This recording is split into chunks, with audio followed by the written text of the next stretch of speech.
Torna l'incubo delle rapine in centro a Bassano del Grappa, dove il commesso di un negozio è stato minacciato con un coltello da un malvivente che se n'è poi andato con tutta la cassa.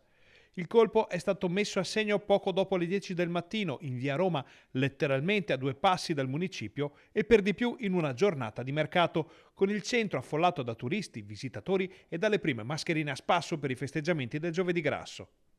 Un uomo che viene descritto come un nordafricano dal marcato accento straniero è entrato al Just in Case, un negozio che vende custodie per cellulari.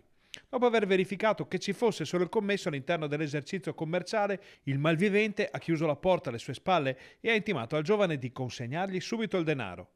Nel frattempo ha estratto un coltello da una tasca, minacciando il dipendente fino a quando quest'ultimo gli ha dato quel che c'era in cassa.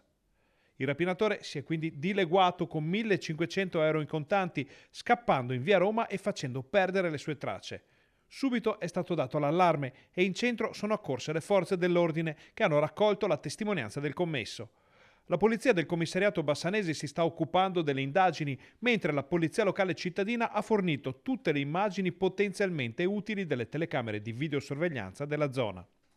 L'occhio elettronico è puntato tanto su Piazza Libertà quanto su via Roma, quindi è plausibile che si possa estrapolare almeno un fotogramma utile a risalire all'identità dell'autore della rapina che ha scosso il tessuto commerciale del Salotto Buono bassanese.